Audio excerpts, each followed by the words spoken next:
Thank you all for joining this morning. I'll get started. I think we've hit critical mass here. I'm Jed Bradley. I'm the director of OPB's Policy Planning and State Operations team. Years ago, we used to do this in person, and while we dearly miss the free coffee and Trader Joe's snacks, we've found that more people are able to participate when we do it remotely. So I think we're going to continue doing that. So thanks for attending, and thanks in advance for your partnership during the upcoming session. We really couldn't do this work without all of you. A couple housekeeping things. This presentation is being recorded and we'll plan to post it on the OPB webpage after the event. Please either raise your hand at the end of each section or put questions in the chat during, and we'll answer any questions after each section. And we'll also have an opportunity at the end and open up for all questions that you have. And I wanted to briefly mention that we have a Q&A session scheduled tomorrow at 1 p.m. if you have any more questions after this event, and details were in the reminder email that I sent out. So just let me know if you didn't get that.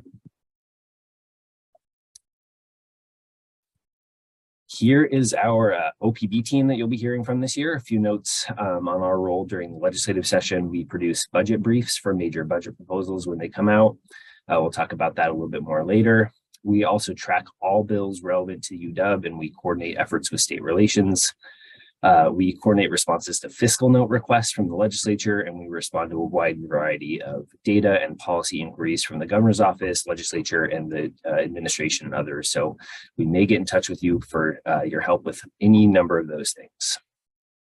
And then in terms of our specific roles, I'm the primary contact for our team for any general questions. I'm happy to point you to the right person if you aren't sure who to ask. Charlotte is our primary contact for capital budget proposals this year and our primary contact for fiscal notes as well. She'll be helping with bill tracking and information requests. Lauren is our primary contact for the operating budget and for bill tracking, and she'll be reviewing Senate bills and helping with fiscal notes and information requests as well. She's also our lead on LobbyGov, so if you have any questions about that platform, you can send them to Lauren. Michael is reviewing and tracking House bills and helping with fiscal notes and information requests as well. And Evans, our graduate student intern, will be maintaining LobbyGov, sending you all bill updates about bills that are moving and changing, and helping with anything else during session. We're thrilled to have added Michael Lance as our new policy analyst, and Evans is our legislative and policy analysis intern for this year. Normally I'd have them stand up and wave, but if they could just kind of give a little wave on the Zoom, that would be great. There you go. All right. And as usual, session has never been successful without our favorite, what we call policy analysts. They may look cute, but their job is to track down people who don't respond to emails. So just watch out for them. So with that, I'll pass this off to Lauren, who's our resident expert on bill tracking and LobbyGov, and also writes some of my more ridiculous talking points. Thanks, Jed. Good morning, everyone. I'm Lauren Hatchett. I'm a senior policy analyst in OPB. And as Jed said, thank you for being here, for all your help during previous sessions, and for the support that I know you'll provide this year. My first legislative session was in 2018, actually when I interned for OPB. And I'm just so grateful to everyone and all the folks that I've worked with, who've helped our team with what seems like a never-ending rush of bills, fiscal notes, and everything in between. So thank you again. If you can believe it, I'm going to give a very quick overview of the legislative process, bill tracking and analysis, and our bill tracking platform, LobbyGov. I'll also direct you to a few website resources along the way. So why does this matter? Legislative decisions impact higher education policy, UW operations, healthcare policy, and so many other things. Bill tracking and analysis provides a crucial opportunity to provide feedback on policies that will impact the UW. And it's critical that experts in the room or on Zoom have a say in these decisions in order to ensure that they have this desired impact, they are implementable by the UW, and they benefit our UW community. So let's get started with a few important terms that I'll be using throughout this presentation, and terms that you may hear during the legislative session. So first up, the House of Origin or First House. This is the chamber in which a piece of legislation originates. This can be the House or the Senate. Opposite house or second house. This is the second chamber through which a piece of legislation moves. A substitute bill, which is commonly abbreviated with an S, SSB, SHB. This is a new version of a bill that completely replaces the original bill. A striking amendment or a striker. This is an amendment that removes everything and inserts an entirely new bill. Engrossed, like E, second substitute House bill. This is legislation into which one or more amendments have been incorporated and has passed a chamber. Here's a very quick run through the legislative process. I wish it was this quick. We start with a bill introduction in either the Senate or the House by a member, and then it's referred to a committee. The committee then reads the bill and may decide to hold a public hearing, which is essentially an opportunity for stakeholders to voice support or concerns. And this is when someone from state relations or a campus expert is most likely to provide feedback. The committee can then hold an executive session, which is when they vote to pass, reject, or amend the bill. If passed, the bill may go to the floor for a vote. At this point, the full membership of the House or Senate can choose to pass, reject, or amend it again. After passing the House of Origin, the bill goes through the same procedure in the opposite house, and we essentially restart the process again. If amendments are made in the opposite house, the House of Origin must approve the changes or work to reconcile. When the bill is acceptable to both houses, the governor signs it into law, or he may veto it, or he may veto part of it. Your timely assessments are absolutely essential to this process. And our team reviews assessments and uses the information that you provide to determine what the best way to move forward is. If you ever have feedback that you don't feel comfortable putting into LobbyGov or submitting via email, feel free to call any member of our team. Now that we've got the basics down, we're ready to analyze legislation. The first step is to read the bill. If you're working with an analyst on our team, we always include a direct link to the bill's homepage on the legislature's website. The homepage looks something like this and provides a fair amount of information. Feel free to explore, but the actual bill text can be found closer to the bottom of the page. So scroll down. At the bottom of the homepage, you'll see the available documents section. Under bill documents, you'll see a variety of bill versions. Please make sure you're reading the correct version. The bill report section can be helpful as it provides a comprehensive summary of background and effect statements for bills, which are prepared by committee staff. Again, it's important that you're reading the report on the current version of the bill. And also, please note that reading bill reports does not substitute reading the bill.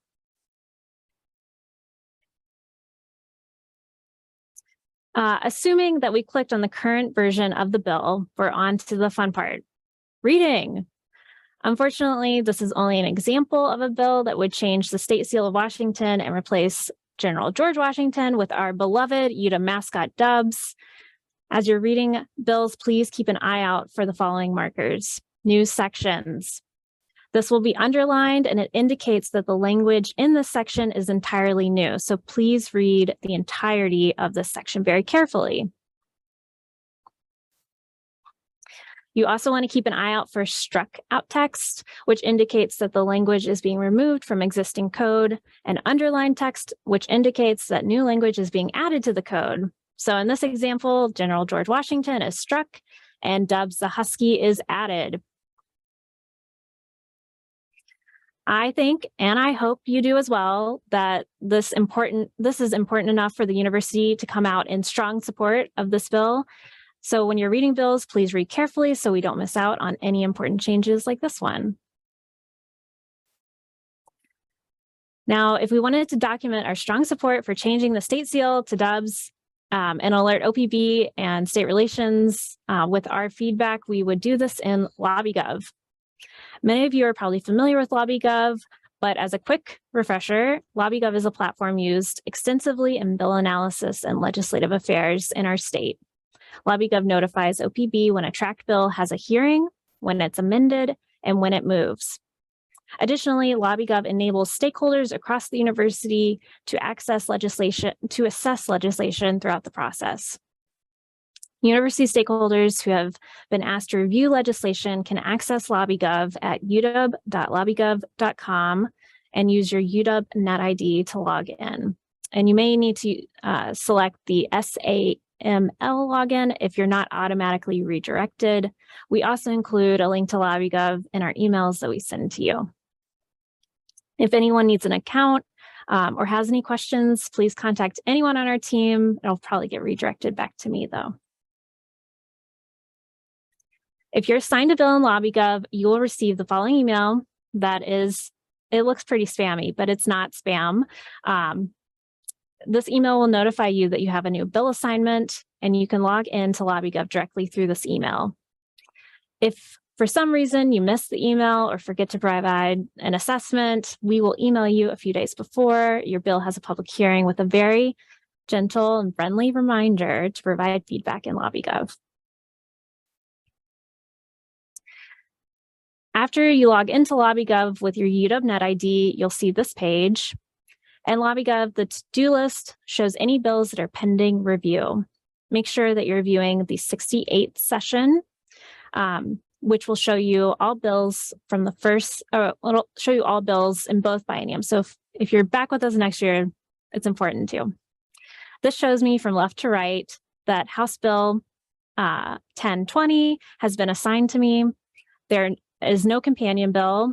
The bill status indicates that it is pre-filed, and I can see the abbreviated title for quick reference. It looks like this one concerns the state dinosaur, so that should be interesting. And most importantly, I can see when my review is due. To provide analysis on House Bill 1020, I simply click Review Bill. After selecting Review Bill, you will see this page.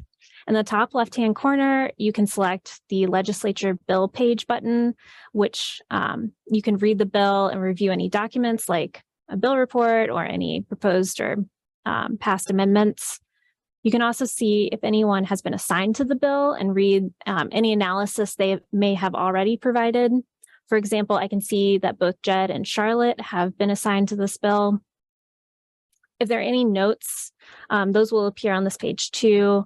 And it looks like, oh, I provided this. So I've given a brief intro and why I thought this bill might be worth tracking.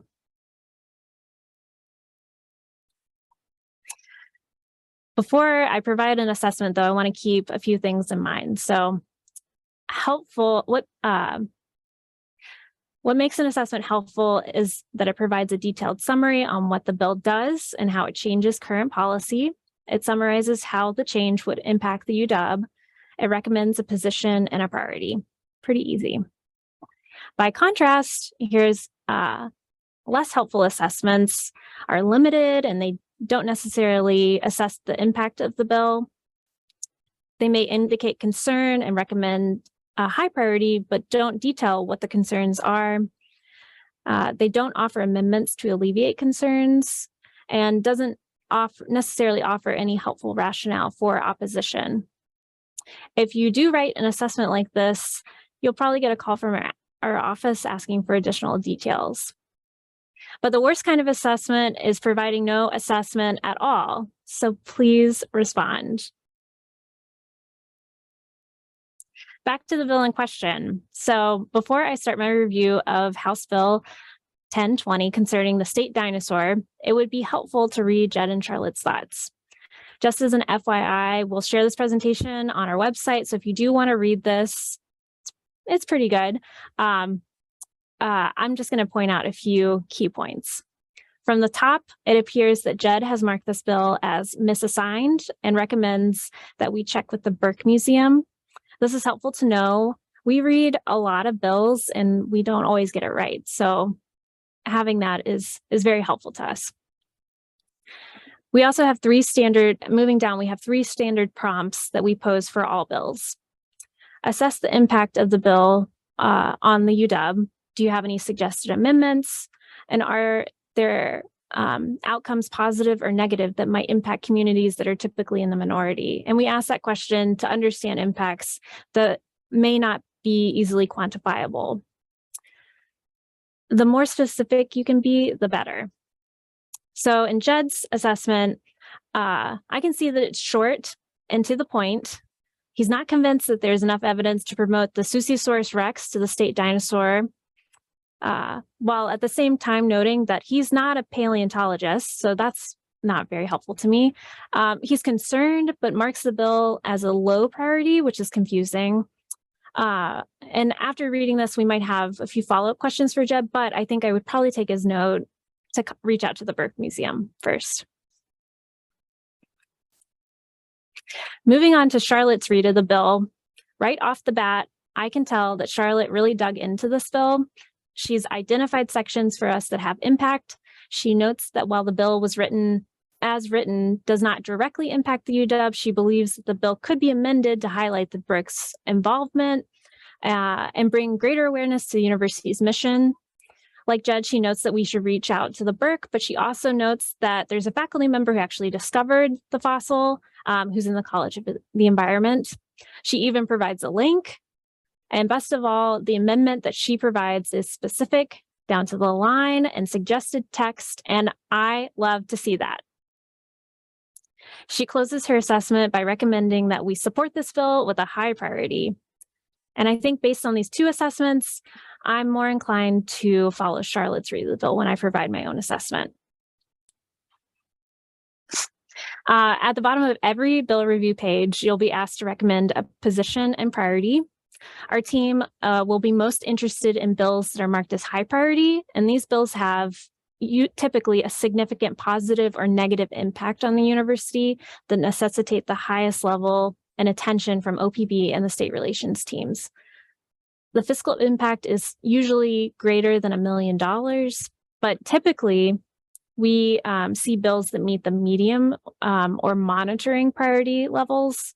And you can find guidance for selecting a position and priority on our bill tracking and legislative resources page, which will be linked in this presentation. Once you complete your review, please click yes, and then press the save button. And that's it. You've completed a bill review. When you're reviewing bills, please ask yourself, what does the bill add or remove from existing law? Does the bill have a fiscal, programmatic, or operational impact? What amendments would you recommend? Again, you are the experts in your field. Your explanation of feasibility and specific impacts of proposed legislation truly steers if and how state relations approaches it in Olympia. So it's very important that you weigh in. A few helpful reminders. In general, please remember to be clear and concise. Note any areas of confusion. Provide some education.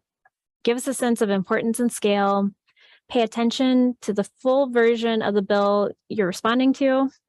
And please, please, please respond as soon as possible. I should also note that although assessments are generally private, they are viewed by a small group of people on campus and are subject to a public records request. So again, if you want to call us, we welcome any calls. If you have any questions or run into any issues, reach out to us. And as I previously mentioned, we have many resources on our bill tracking and legislative resources page, which can be found on our website. So with that, does anybody have any questions?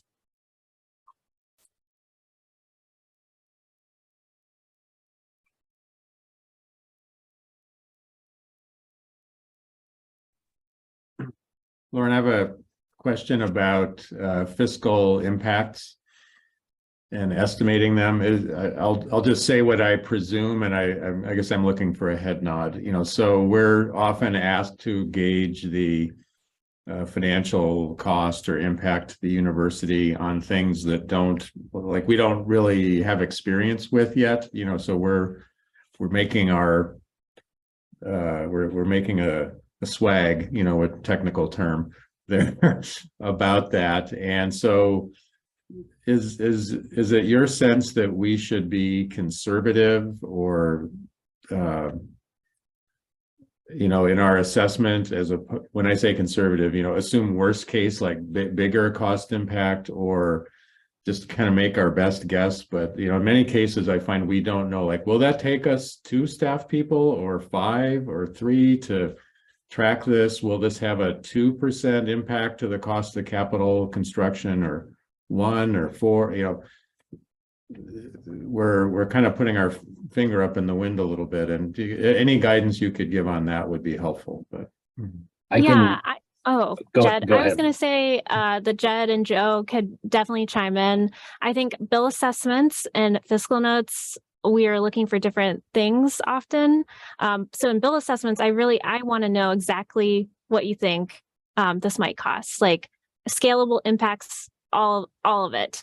Fiscal notes, which Charlotte will get into in the next little bit, are a little bit different, and really assume what is the least expensive way to implement a bill. But in the upfront, I want to know if you think something's going to blow up. Jed or Joe, is that typically how you feel? I think that's a great segue into Charlotte's presentation about fiscal notes. But yeah, we need to estimate the least costly way to reasonably implement the bill is the guidance that we get from OFM.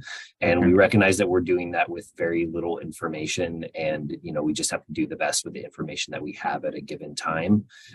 So that's the guidance, and you can always reach out to us and we can talk through a bill if you have any questions about that. So if there aren't any other questions, or Joe, do you have anything to add? I see you nodding. Well, I would just add that, you know, oftentimes we have to defend the fiscal notes in public settings. So, you know, I think the true north should be, is this as accurate as you can make it given the information that we have?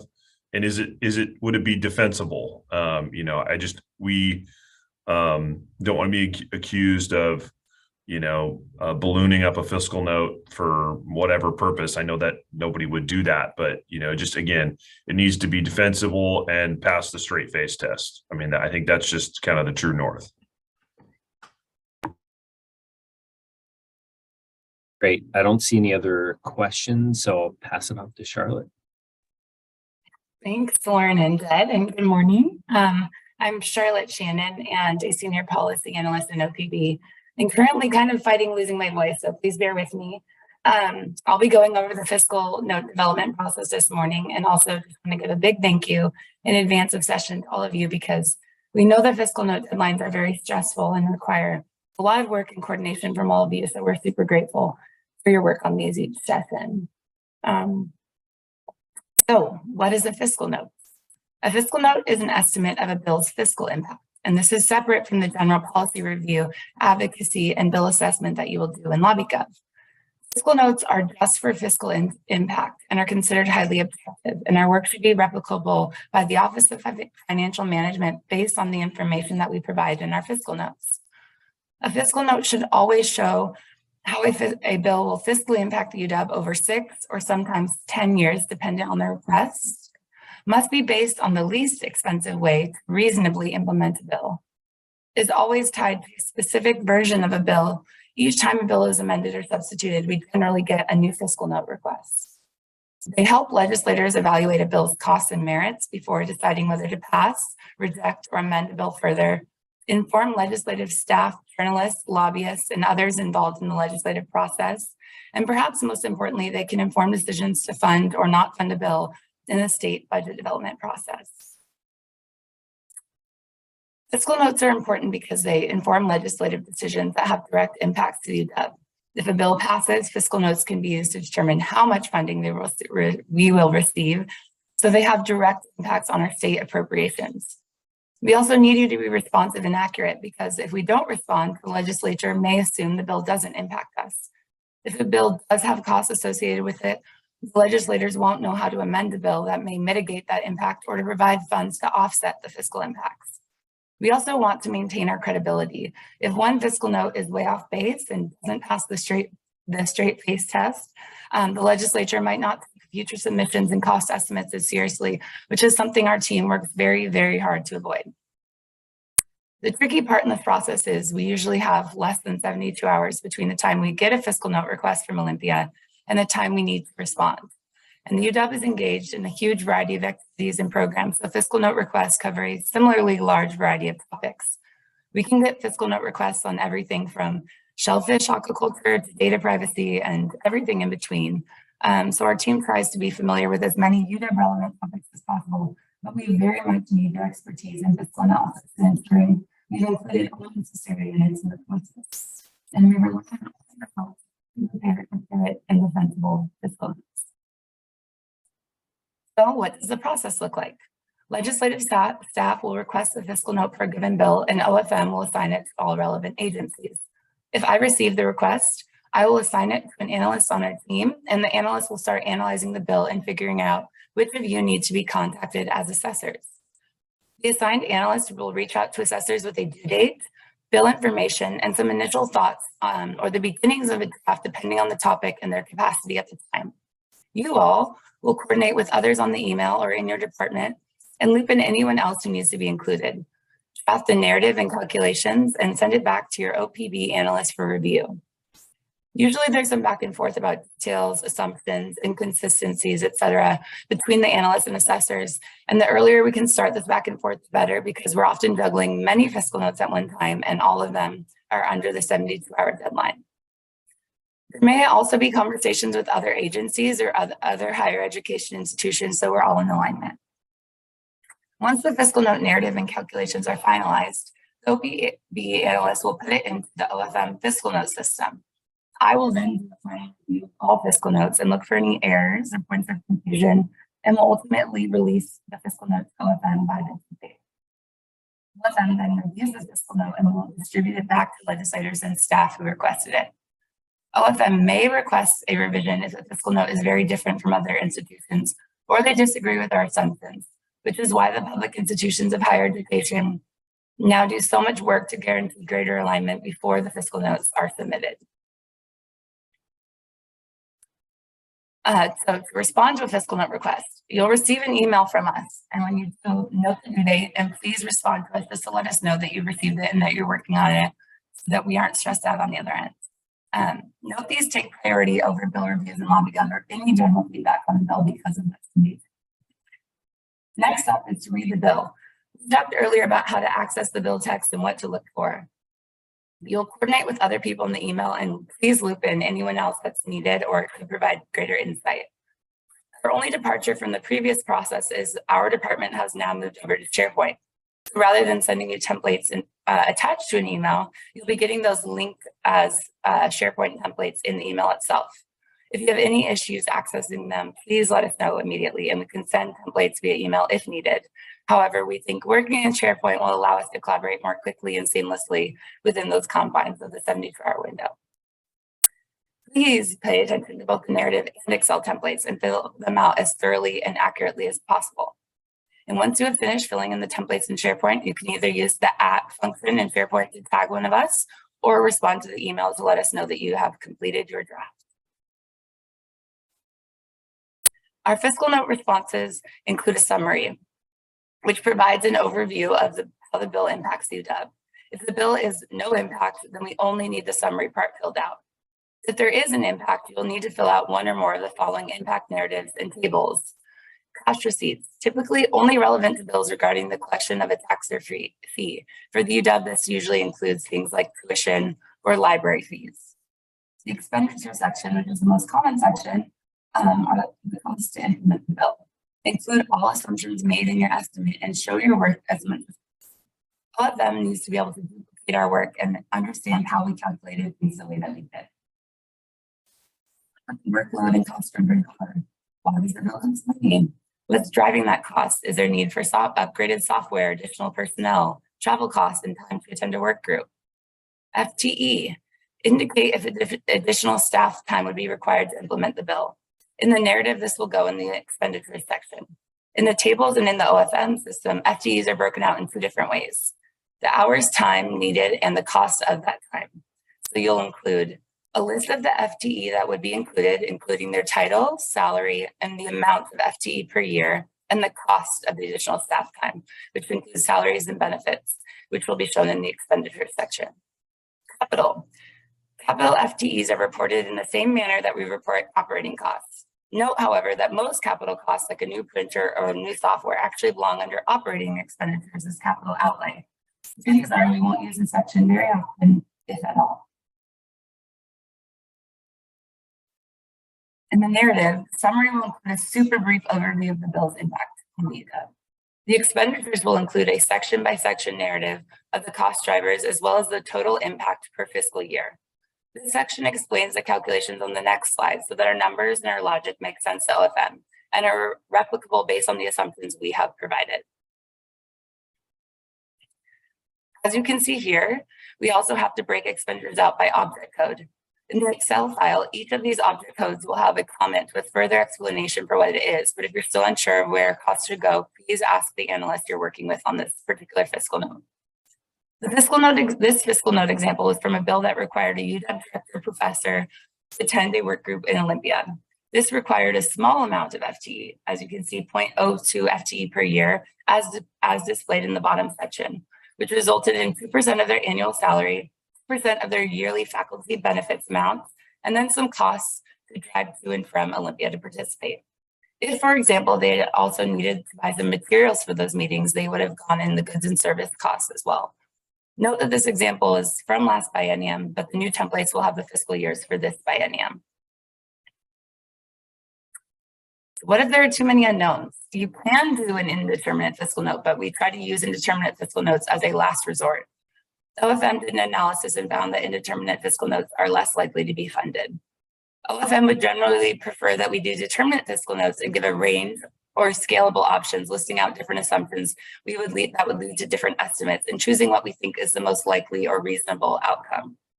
We can now include the determinate aspects of an indeterminate fiscal note in the table.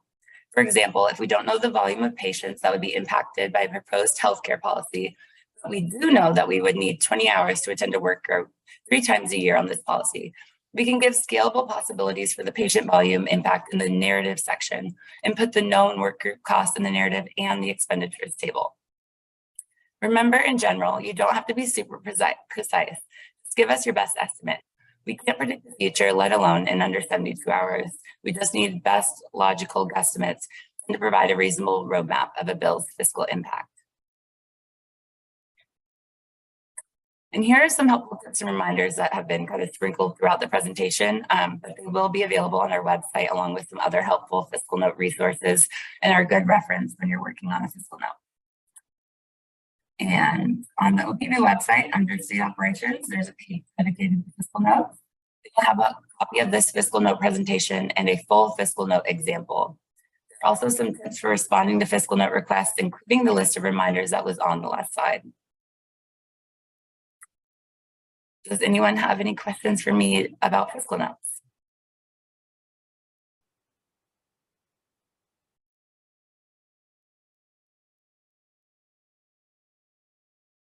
Seeing anything in the chat yet, at least.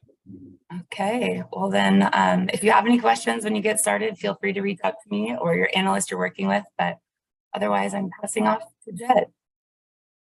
Thanks for powering through that, Charlotte. So now that we've covered those essential processes, here's a bit of an outlook of what we're expecting for the upcoming session. So this is an odd numbered year, which means we'll have a biennial session that will last 105 days with the possibility of 1 or more 30-day special sessions. It's been a while since we've had one of those, so knock on wood that we don't.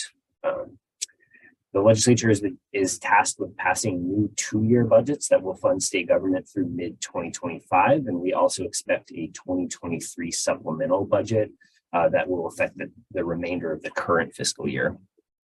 Biennial budgets are usually our opportunity to request funding for new initiatives and program expansions. And this year we have submitted a quite ambitious legislative agenda by most accounts. And finally, bill introductions start from a clean slate. So we'll start with HB 1000, SB 5000. And of course, you might see a bill that is identical to something you've seen before, but it will have a new bill number and we'll track it as a new bill. The Economic and Revenue Forecast Council released their November revenue forecast a couple months ago. They increased projected general fund revenue totals in the current biennium by about 762 million and by 681 million in the upcoming biennium. Assuming the governor's budget proposal, which I'll get to in a second, the total fund balance after spending for the biennium would be about 2.6 billion. So the governor would spend down a pretty significant amount of the reserves that are currently expected. Governor Inslee's proposed 2023-25 budgets were released in mid-December and were based on the November forecast. We have a full OPB brief on our website, which I hope a lot of you have seen. At a high level, the proposed budget would authorize 4% and 3% wage increases for most UW employees in FY24 and FY25.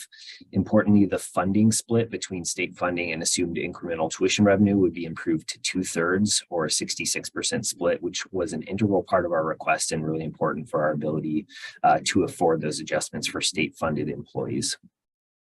The governor's budget would also fund many of the university's operating budget requests, which Joe will summarize later. And the governor would add a couple new items to address climate change and clean energy, a couple funding things for the UW as well. The governor's capital budget would appropriate about 121 million in new state funding for capital projects and would fund almost all of our capital requests. So Joe will summarize those as well. And just as a quick reminder, leadership in the House and Senate will release their own budget proposals over the course of session. That could start to happen within a couple of months and will likely look fairly different from the governor's budget. We will review those as they're released and we'll produce budget briefs for all major budget proposals. Typically, it's a House proposal from the majority, a Senate proposal, and then a compromise budget as well. We'll post those briefs on our website with the where the first arrow is there on our briefs page. And like I said, our governor's budget brief is already posted. And then finally, we have an OPB blog where you can stay tuned for budget proposals and revenue forecasts. That's the second arrow there. With that, I'll pass it off to Joe unless there are any questions for me. Oh, see some chats, maybe. Oh, Lauren took care of it. Okay. Any other questions? All right, Joe, take it away. Okay, well, thank you, Jed. I am Joe Daca. I'm the State Relations Director here. Want to first start with some required thank yous. Thank you all for everyone on the call and across the campus community who help get us through the legislative session. Everybody's engagement and feedback on all these bills is critically important. For our team down here, there's no way that we could be experts on all the things that get legislated in Olympia that impact the university. And so your feedback and your time during session is really it's critical. So I'll thank the OPB team that we are very lucky to have the OPB team sort of shepherding this, all these processes that they just walked through, incredibly talented and professional. I'll also just thank Morgan Hickel and Jordan Karen from the State Relations team, and Ian Goodhue and Madeline Grant from the UW Medicine team. That is sort of the folks that we're in the foxhole with down in Olympia. So thank you all in advance for all of your good work and previous work. All right, let's get started. Tips for effective legislative advocacy. We hope to be effective in Olympia. We have been largely effective the last several years, so we want to keep that going. Jed, I'm going to rely on you to move these slides along because I don't think I have the capability to do so. So just kind of walking through quickly sort of the sideboards of keeping everybody legal and doing everything by the book, because that's important for us as state employees. So yes, you can engage in the political process as a private individual on your personal time. So if you care about an issue, you still get to be a citizen. You just need to be a citizen before or after work hours and on your private email or private phone. You can still engage with your representatives in Olympia, but please make sure that happens if done sort of outside the process that was just outlined on your own time.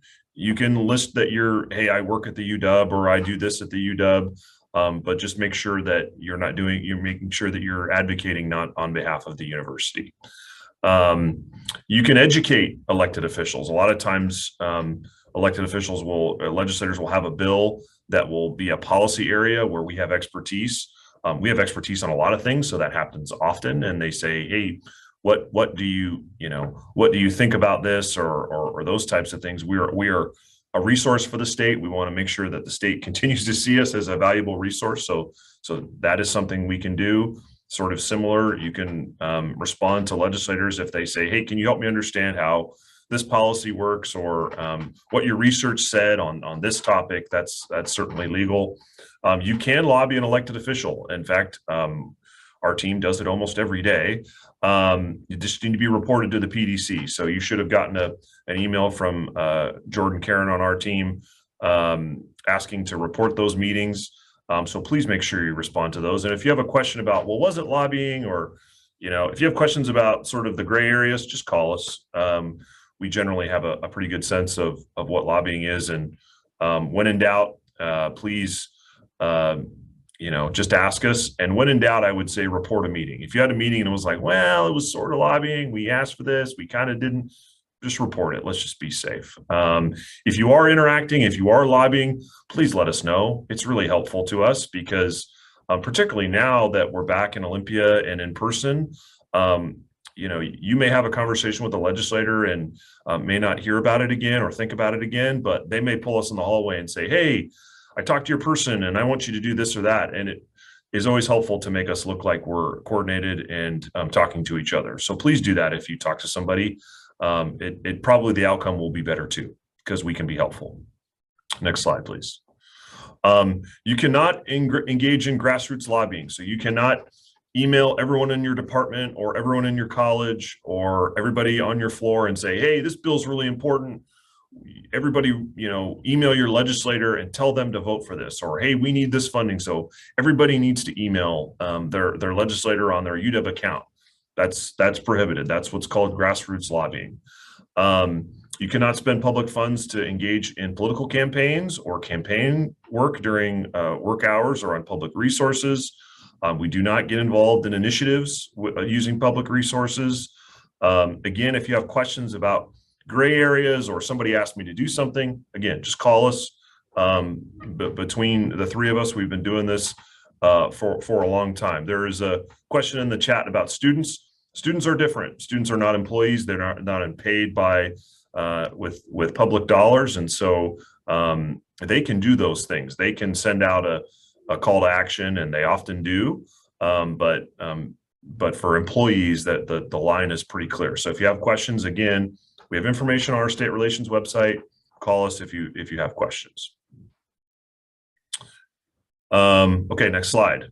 So when you are either on, whether you are on Zoom or in person, some friendly reminders. These folks in Olympia are incredibly busy. They usually have 15-minute meetings stacked up all day long when they're not in committee. So some go late, some get done early. So be early, be flexible, be prepared and concise, because these folks don't have a lot of time. We always try and be gracious. We don't need to disparage anybody else, programs, legislators, parties. We try and take the high ground in almost every occasion. I think often trying to use concrete examples. These folks are not experts in the fields that a lot of our faculty and staff are. And neither am I for what it's worth. And so I think explaining it in a way that you were explaining it to somebody that had not to talk down to people, but explaining it in a way that makes sense and is as easy to understand, and that they could then take it and explain something to one of their constituents who isn't tracking this stuff every day. One of the best pieces of advice I got early on, particularly when you're testifying or something, if somebody asks you a question and you don't know the answer, just say you don't know the answer. Just say, "I don't know the answer," or "I think I know the answer, but I want to be sure. Let me follow up." That happens all the time. It's no problem, and we will help you follow up. So please, that's very important. We don't want to be in a position where we're sort of flying by the seat of our pants and then have to go correct the record later on. Next slide, please. So our agenda. for the 2023 legislative session. I'll walk through the agenda, but just some sort of general notes about the session. We are back in person. You are looking live at the State Relations Office in Olympia, where I get to have all the things that my spouse won't let me hang in our home. All my sports memorabilia is here, so I'm happy to be back. We can do our jobs, I think, a lot better in person. It means we have to drive to Olympia, but that's okay, because I think we'll be more effective because we can talk to people, we can look them in the eye and not on a screen. So we're looking forward to that. It is a long budget session. The political dynamics in Olympia are pretty much the same as they've been the last couple of years. The results from the November election gave both the Democrats in the Senate and in the House one additional seat. Not trying to be partisan, but those are pretty workable majorities in both chambers. And obviously, Governor Inslee is still the governor. The governors now, or the Democrats now, hold all of the statewide elected offices. So they are in charge, but obviously we want to work with all parties and all members to make sure that we're advancing the priorities of the university. Leadership is the same. Our committee chairs that we work with, frankly, the most, higher education and the budget committees are the same. So Representative Slatter, Senator Randall, Representative Ormsby in the House is the appropriations chair, and Senator Rolfus in the Senate is the Ways and Means chair. Big legislative topics are what you would expect: workforce shortages, behavioral health, healthcare, economy, climate change, housing. Those are going to be the big issues, and some will impact us more than others. And we'll see what the proposals look like and go from there. Next slide, please. Our operating budget priorities are the first two that you'll see on here. Compensation, Jed talked about what was in the governor's budget. That's a really good start. Making sure that the state is funding 2/3 of those costs is really the operative part of that agenda item, so that we can actually give the raises that the state authorizes. Support for our hospital system. If you've read a newspaper over the last couple of years, you know that all hospitals are having significant challenges financially. We have an acute issue in that respect. We also have some requests to fund the operations of the new behavioral health teaching facility that was funded in the capital budget over the last couple of years, but making sure that the operations are stable and that we can operate that in a safe and efficient way is a big part of the UW Medicine piece of this agenda. So that's going to be a big chunk of our work, and thankfully we have Ian and Madeline leading the charge on those efforts. Next slide, please. Other operating budget priorities, student services. We put together, we asked each campus to send, not we, the president and the provost asked each campus to send a proposal to support students. So that's behavioral health, academic counseling, disability and accessibility support.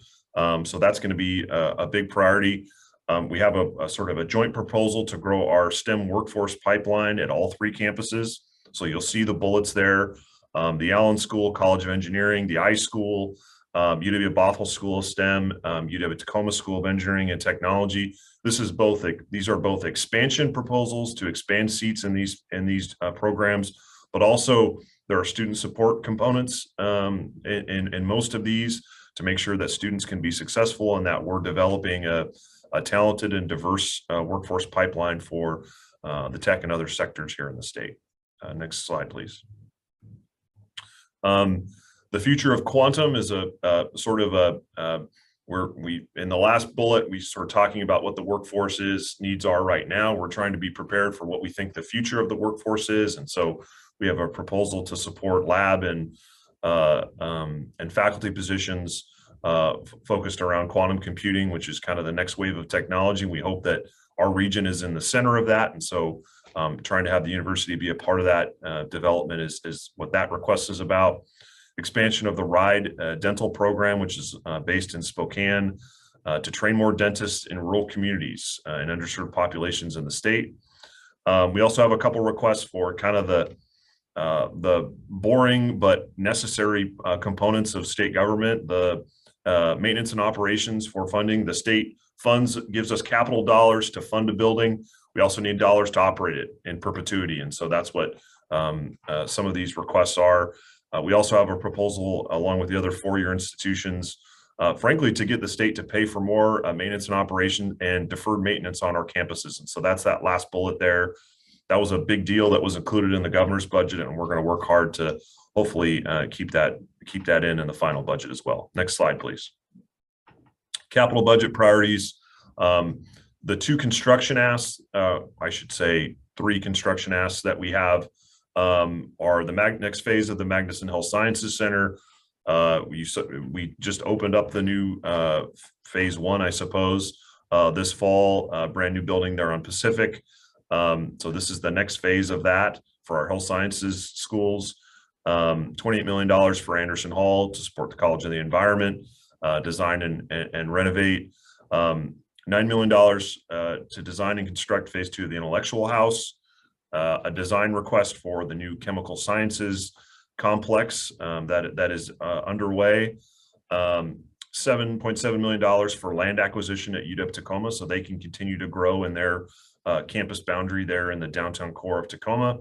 And $13 million for renovation of behavioral health beds up at UW Medical Center Northwest. That's sort of part and parcel to the behavioral health teaching facility, make sure that we have capacity for beds there to support that facility. Next slide, please. Again, please just, a thank you to everybody that engages on these issues and helps us look smart in Olympia. It's really important. It makes everything go better. Please get those fiscal notes in on time. Even a little bit of time that allows us to read them, because we often get quizzed on those. So thank you for doing a good job on those. It's really important. Please be available. We're going to be really busy here, particularly over the next 6 weeks when kind of all these bill proposals are out, and we want to be responsive to it. So if we call or email you late, please do that. I know we all have things going on, but please do the best you can to get back to us. It helps us be more successful if we can talk to members and staff ahead of time and say, hey, here's what we're going to say tomorrow. Here's our issue. Oftentimes they say, whoa, boy, we didn't even think about that, or that wasn't our intent. It just makes the process go much more smoothly. If you're coming to Olympia, or if you're going to plan on reaching out to a legislator or staff, please let us know. Again, it makes the whole process look better, and we can help you because we do this professionally. We know these people, we know what other issues they're working on, and so we can help you be successful. We are available on our cell phones. If you go to the state relations page, you can look at our agenda, you can look at ethics things, you can know what we look like, and you know how to get a hold of us. So please do not hesitate to reach out, and we are here to help and serve. And so let's have a good session. That's my presentation. That's our pictures and phone numbers and emails. And we have 5 minutes for questions.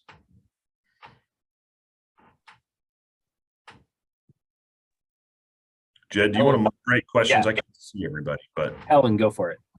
Hi, everybody. Helen Garrett, University Registrar at Seattle. Thank you, everybody. And Joe, thank you for this, your presentation as well. I'm really thrilled to see the ask for the $2 million for additional help related to student mental health and disability resources. So desperately needed. If we were to get that, is that reoccurring for ever, or how does that work? First question. Secondly, I assume that the other 5 BIs might be asking for the same thing. So do they sometimes partner together on issues like that just to reaffirm how important that is? So 2 questions of that. Thank you. Yeah. So to your first question, our request is to make those funds ongoing. And so if we are successful, they are ongoing. Now, every budget is 2 years. And so the every legislature gets their opportunity to make changes. And so no funding is forever, but if it's made ongoing, absent a significant recession or something like that, you're in pretty good shape. We are coordinating with other institutions. We don't do a joint budget ask, officially. We sort of do it separately. But I know there's going to be a lot of synergy around this ask, not only between sort of the administrative lobbyists, but also the student lobbyists obviously care about this. This is supporting them and their colleagues. And so I think there's going to be some good momentum on this one. Great. Thank you. Thanks, everybody.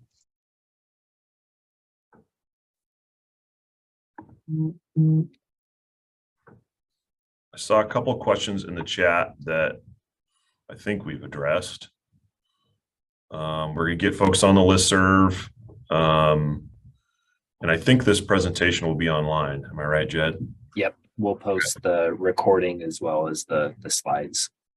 Okay. In terms of our actual budget request, I will add that you can go to abr.ofm.gov. It's the governor's website for all agency budget requests. You can look at all of our requests and read them and see all the details and budgets and anything you want. So I'll put that in the chat.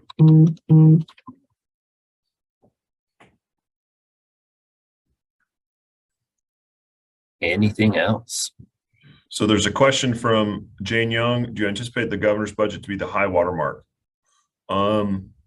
It sort of depends. I mean, broadly, probably yes. I mean, particularly on I think the capital budget, if you look at what the governor did on basically asking to go to the voters on a big housing investment, I think the capital budget is, if the legislature says no to that, I mean, they're going to spend a lot of money in the capital budget on housing. I mean, there's no doubt about that. How much they spend is sort of inconsequential, but in terms of, this discussion, but the capital budget will be impacted whether the legislature sort of takes up that initiative to the voters to go above the bond limit. And so there's downstream impacts to our projects. I think we had a very good capital budget, didn't get everything, but a very good capital budget in the governor's budget. On the other things, it sort of depends. I mean, it's sort of item by item on the operating budget, whether I think, we can do better or worse in the legislature. Every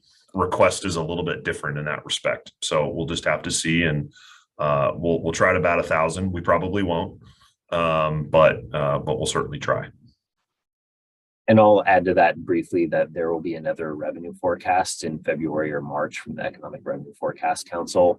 The November forecast did say that revenue growth is slowing, which was not a great sign necessarily. So if the revenue forecast in February, March is not good, then there's a likelihood that we won't see as good of a budget. But if there's a bunch more revenue, who knows? So anything else?